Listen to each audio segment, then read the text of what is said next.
அனைவருக்கும் வணக்கம் நண்பர்களே. நம்ம தமிழ் சித்திரம் இந்த சேனலில் இன்னையிலிருந்து தமிழக வரலாறு மக்களும் பண்பாடும் இந்த புத்தகம் ஆசிரியர் டாக்டர் கே பிள்ளை அவர்கள் எழுதின உலக தமிழ் ஆராய்ச்சி நிறுவனத்தால் வெளியிடப்பட்ட தமிழக வரலாறு மக்களும் பண்பாடும் அப்படிங்கிற இந்த புத்தகத்திலேருந்து ஒவ்வொரு தலைப்பாக ஒவ்வொரு பகுதியாக நான் வாசித்து காட்ட போகிறேன்.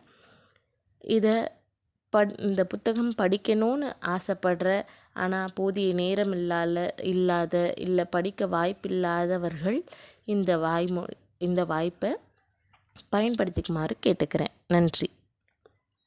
முதல்ல நம்ம பார்க்க போகிறது தமிழக வரலாற்றுக்கான அடிப்படை ஆதாரங்கள். இந்திய வரலாறும் தென்னிந்திய வரலாறும் இதுவரை பெரும்பாலும் ஆங்கிலத்தால் எழுதப்பட்டு வந்துள்ளன.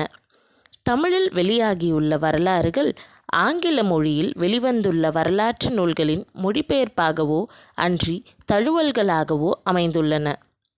தமிழ்நாடு தனி ஒரு மாநிலமாக பிரிந்த பிறகும் அதன் வரலாறு தமிழில் வெளியாகவில்லை. அக்குறையை தவிர்க்கும் பொருட்டே இந்நூல் இயற்றப்பட்டுள்ளது. அதாவது இந்த பகுதியில் டாக்டர் கே பிள்ளை எதற்காக இந்த நூலை எழுதியிருக்காரு அப்படிங்கிறத பதிவு செய்கிறாரு. தமிழக வரலாறும் இருந்தாலும் சரி, இந்திய வரலாறாக இருந்தாலும் சரி, இது எல்லாமே தமிழில் எழுதப்படலை, எல்லாமே ஆங்கில மொழியில் தான் இருக்குது. அப்போ தமிழருடைய வரலாறை தமிழர் தெரிஞ்சுக்கணும் அப்படின்னா அதுக்கு தமிழில் இந்த நூல் இயற்றப்படணும். அந்த காரணத்துக்காகத்தான் இந்த நூல் எழுதப்பட்டிருக்கு அப்படின்னு அவர் சொல்கிறாரு. தமிழரின் மரபும் பண்பாடும் தமிழ் மொழியும் காலச்சுழல்களில் சிக்குண்டும் அந்நிய கலப்புகள் பலவற்றுக்கு உட்பட்டும் சில மாறுதல்களை ஏற்றுக்கொண்டுள்ளன. எனவே தமிழ்நாட்டு வரலாற்றை தனிப்பட்டதொன்றென கருதாமல் இந்திய வரலாற்றுடன் பிணைந்திருப்பதாகவே கொள்ள வேண்டியுள்ளது. தமிழகம் இன்றைக்கு இருக்கிற தமிழகம் மாதிரி இதற்கு முன்னாடி ஒரு 2000 ஆண்டுகளுக்கு முன்னாடி இருந்ததா, 1000 ஆண்டுகளுக்கு முன்னாடி இருந்ததா அப்படின்னு கேட்டால் நிச்சயமாக கிடையாது. அன்றைக்கு இருந்த எல்லை, நம்மளுடைய தமிழகத்தின் எல்லை வேறு, இன்றைக்கு இருக்கக்கூடிய தமிழக எல்லைகள் வேறு. அதனால் தமிழ் மொழி வரலாறாக இருக்கட்டும், தமிழ்நாட்டினுடைய வரலாறாக இருக்கட்டும், அதை தனியானதுன்னு நம்ம கருத முடியாது. இந்திய வரலாற்றோடு சேர்த்து தான் நம்ம பார்க்க வேண்டியிருக்கு. ஏன்னா தமிழக வரலாறு அன்னைக்கு சிந்து சமவெளி அளவுக்கு அவ்வளவு தொலைவு வரைக்கும் பரவி இருந்ததை நம்மளால் பார்க்க முடியுது. வரலாறு கண்ட உண்மைகளை புறக்கணிக்காமல் உண்மையை நாடி நாட்டின் வரலாற்றை உருவாக்குவது தேவை. அத்தே அன்றி பழந்தமிழகத்தின் வரலாறானது பண்டைய எகிப்து, பாபிலோனியா, சுமேரியா, ரோம், கிரீஸு ஆகிய நாடுகளின் வரலாறுகளுடன் தொடர்பு கொண்டுள்ளது. எனவே வரலாறு அப்படின்னு நம்ம பார்க்கும்போது அதில் நிறைகளும் இருக்கும், குறைகளும் இருக்கும். உண்மையை நம்மளால் புறக்கணிக்க முடியாது. எது உண்மையாக இருந்தாலும் அதை நாம் ஏற்றுக்கொண்டு தான் ஆக வேண்டும். அப்படி பார்க்கும்போது பழந்தமிழகத்தினுடைய வரலாறு தமிழகத்தோடு முடியலை. அது எகிப்து, பாபிலோனியா, சுமேரியா, ரோம், கிரீஸ் இந்த நாடுகளுடைய வரலாற்றோடு தொடர்பு கொண்டதாக இருக்குது. எப்படி அப்படின்னா, இந்த நாடுகள் எல்லாமே தமிழர்கள் வாழ்ந்த நாடாகவும் தமிழர்கள் வணிகம் செய்த நாடாகவும் இருக்குது. தமிழகத்துக்கும் எகிப்துக்கும் நீண்டதொரு வணிக தொடர்பு இருந்திருக்கு. சுமேரியா, ரோம், கிரீஸ் மாதிரி மத்திய தரைக்கடல் நாடுகளில் தமிழர்கள் வாழ்ந்ததற்கான குறிப்புகள் இருக்குது. அங்கிருந்த அந்த ஆதி மனிதர்களுடைய உடற்கூறு அமைப்பும் தமிழகத்தில் இருந்த ஆதி மனிதர்களுடைய உடற்கூறு அமைப்பும் ஒத்து போகிறத நம்மளால் பார்க்க முடியுது. அதனால் தமிழக வரலாறை நம்ம தனி ஒரு வரலாறாக கருத முடியாது.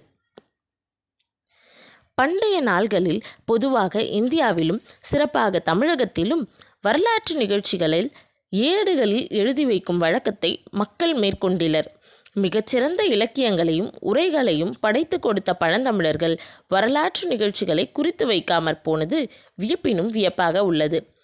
இன்றைக்கு இருக்க மாதிரி நாளேடுகளும், அதாவது நியூஸ் பேப்பரோ இல்லை ஒரு செய்தித்தாள் மேகசினோ புத்தகங்களோ அன்றைக்கு கிடையாது. அதனால் தமிழர்கள் ஒவ்வொரு வரலாற்று நிகழ்வையும் குறிப்பிட்டுதான் அப்படின்னா ஏடுகளில் நூல்களில் எதுலேயும் குறிப்பிடலை. சங்க இலக்கியம் மாதிரி இலக்கியங்கள்லேயும் இலக்கிய உரைகள்லேயும் தான் நம்ம வரலாறு துணுக்குகளை பார்க்க முடியுது. வரலாறுன்னு நமக்கு பெரிய அளவில் கிடைக்கல. இப்போ சிறுபான்றாற்றுப்படை எடுத்துக்கிட்டோம் அப்படின்னா அதில் கடையேழு வள்ளல்கள் பற்றிய குறிப்பு இருக்குது.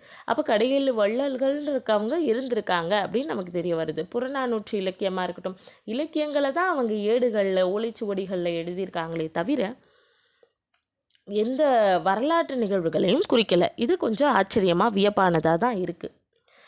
இக்காரணத்தால் வரலாற்று ஆசிரியர்கள் தமிழரின் வரலாறு ஒன்றை எழுதுவதில் பல இடுக்கண்களுக்கு உட்பட்டு வந்துள்ளனர்.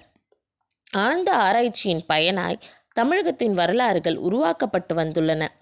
பழந்தமிழர்கள் வரலாற்று குறிப்புகளை விட்டு செல்லவில்லையே ஒழிய அவர்களுடைய வாழ்க்கைகளை பற்றிய புதைப்பொருட் சின்னங்கள், இலக்கிய குறிப்புகள் ஆகியவை மிகுதியாகவே நமக்கு கிடைத்துள்ளன. அப்படி பார்க்கும்போது தமிழக வரலாறை எழுதணும் அப்படிங்கிறது ரொம்ப சிரமமான ஒரு காரியமாக இருக்குது. ஏன்னா அதுக்கான போதிய சான்றுகள் எதுவுமே நமக்கு கிடைக்கல. இருப்பினும் கூட தமிழர்கள் விட்டு போன அந்த புதைப்பொருட் சின்னங்கள், அதாவது ஆதிகால மனிதர்கள் இறந்தபோது அவங்கள புதைத்து வச்சிருந்த அந்த தாழிகள், முதுமக்கள் தாழிகள், அவங்களோட வைத்திருந்த அந்த கோடரி, உளி, இந்த மாதிரியான ஆயுதங்கள், அதுவும் இலக்கிய குறிப்புகள், சங்க இலக்கியம் மாதிரியான நூல்களில் கிடைக்கக்கூடிய குறிப்புகளும் நமக்கு நிறையவே தான் இருக்குது.